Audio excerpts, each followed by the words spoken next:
I am the most noble princess of the Fox clan. In my past life, I chose the seemingly noble Damien as my husband, but our child was born as the lowest ranked fox. Enraged, he killed our baby and threw me, still weak from childbirth, into a vat of boiling oil before leaving me to die in the wilderness. Meanwhile, my sister Ivy married a low-ranking fox, yet gave birth to a rare purple fox. They became the new rulers of our clan. When I opened my eyes again, I had returned to the day Damien chose me. This time, he decisively picked Ivy instead. I knew he had been reborn too, but how could a husband who relied on stolen magic to maintain his appearance possibly father a high-ranking fox child? The Fox clan was divided into 7 ranks, from highest to lowest: obsidian, white, purple, emerald, silver, azure, and the lowest mixed fur foxes. Obsidian foxes hadn't been born in thousands of years and were now considered mythical. White foxes appeared once a century at most. My father, the clan leader, was currently the only white fox. He longed for me to marry the highest-ranking male fox to produce the next pride of our clan. That is why today's mate selection ceremony was held. The most noble young male fox was Damien, my husband in my past life. When I opened my eyes, I found him looking at me with contempt. My father had just chosen him for me. Princess Aria's noble status makes her a perfect match for you. I've taken the liberty of arranging your marriage, my father declared. Damien bowed slightly to my father. Your Majesty, I refuse to marry Princess Aria. I request to marry your second daughter, Ivy, instead. The hall fell silent instantly. Everyone's eyes widened in shock. Ivy was stunned for a moment before her face lit up with joy. She gave me a smug look. I had pure royal blood as the child of the Fox King and his queen consort. All eyes were on me. Ivy was the daughter of a commoner my father had favored. Despite having royal blood, she was only a silver fox. Noble families looked down on her while she scorned commoners. My other sisters were already married with children, but Ivy remained unwed. Damien's public refusal of my father was a blatant disrespect to his authority. My father's anger flared, his aura surging before he forcefully suppressed it. Princess Aria is the highest ranking and your best match. As the pride of our clan, how can you only think of romance? Your duty is to produce a purple fox. Moreover, my daughter Aria has the noblest bloodline among all females. Why do you look down on her? Though my father claimed this mate selection was for all his daughters, it was truly only for me. He was furious, his eyes reddening as magic gathered at his fingertips. Your Majesty, it is not that I don't want to choose Aria. She deliberately concealed the truth and deceived everyone. She is not a noble purple fox, but a mixed fur fox. His words shocked everyone. I gritted my teeth. I knew he would reveal this. A nearby building suddenly collapsed as my father's rage swept over us. Everyone knelt on the ground. Damien, do you know the punishment for slandering a princess? My father was used to his high position. The fact that he hadn't immediately executed Damien for this public humiliation showed extreme restraint. Damien remained fearless, glancing at me contemptuously. If Princess Aria reveals her true form, the rumors will be disproven. My maid grew anxious. Princess, quickly show your true form. How could you possibly be a mixed fur fox? I watched Damien's confident and arrogant demeanor, my fists clenched tight. In my past life, after our child was born, he saw that the purple fox he had longed for was actually a mixed fur fox. He then used all his magic to destroy my core, forcing me to reveal my true form. He plucked all my fur and threw me into a vat of boiling oil. In the end, my corpse was fed to wild dogs. My father glared at me with disappointed eyes. What are you waiting for? Show your true form. Don't you care about my face? My father was a rare white fox. No matter who he mated with, the child shouldn't be a low-ranking mixed fur fox.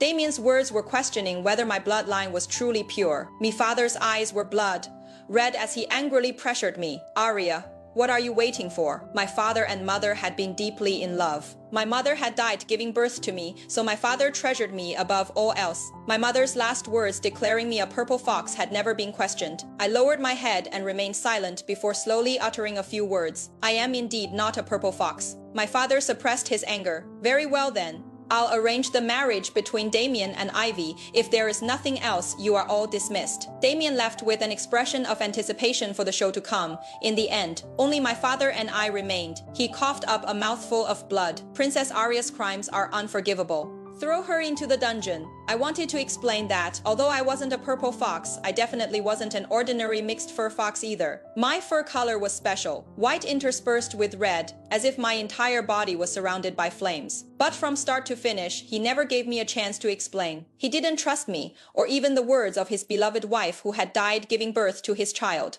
I had to do something for myself. I knelt on the ground. Your child has erred.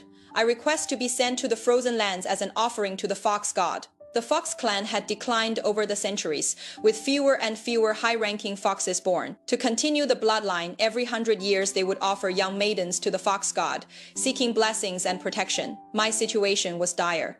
This was my last hope.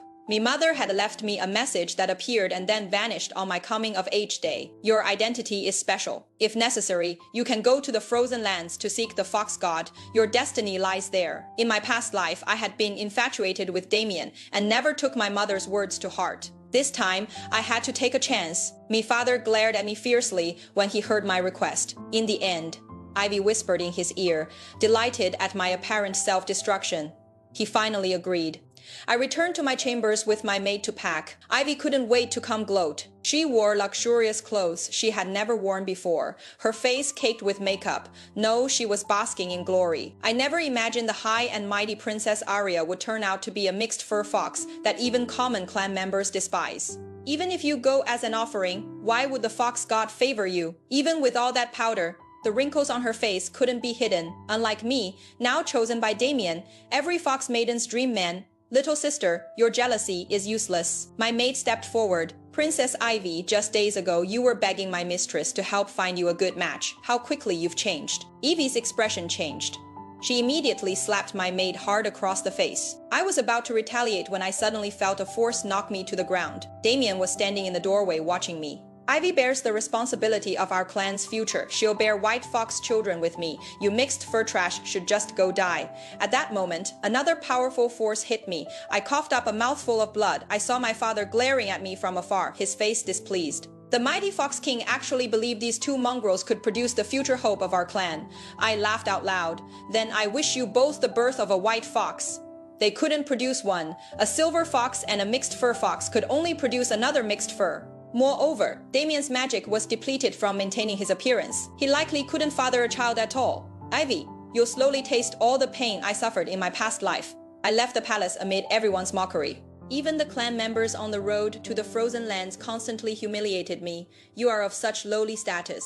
If you anger the fox god, we'll beat you to death, understand? My magic had been sealed by my father. I could only endure their abuse.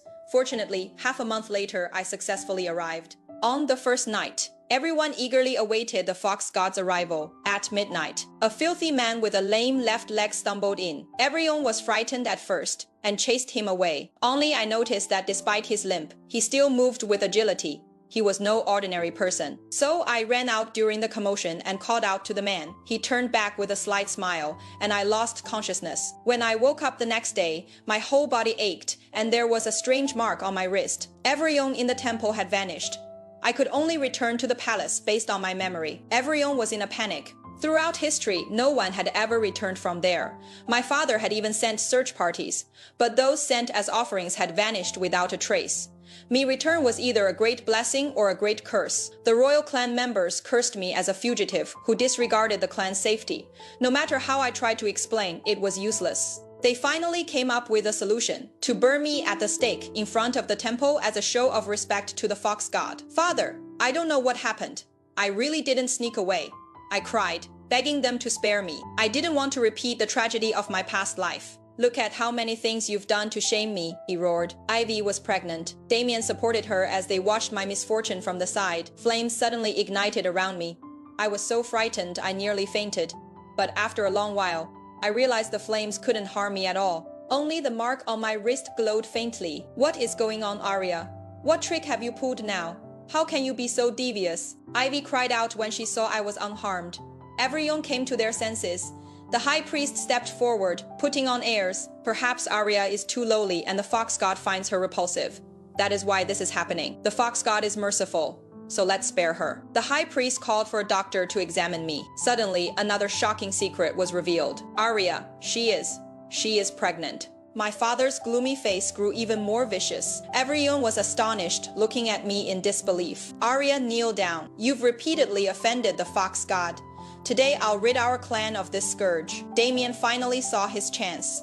But despite using all his power, he couldn't harm me. Ivy also rushed forward eagerly, but she didn't use magic. She simply slapped me across the face. How can you be so shameless?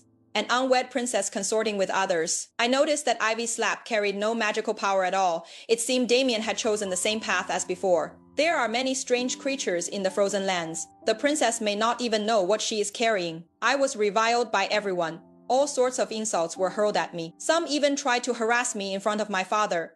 In the end, everyone was at a loss. I was sent back to the palace and confined. But a few days later, someone actually proposed marriage to me, the universally despised princess. Ivy rushed to my palace, grinning from ear to ear. Who would have thought, little sister, that someone would pick up this mess even with your ruined reputation? But I heard he is an ugly cripple. Haha, a cripple, and an ugly one at that. A perfect match for the princess indeed. Her maids chimed in. When they saw I wasn't reacting, they started pushing and shoving me. Did you hear me? I am talking to you. I kept my face expressionless and smiled as I replied, Thank you for telling me, sister. I think even a cripple is far better than Damien. Sure enough, that raggedly dressed man who walked with a limp was the same one I had seen outside the temple that night.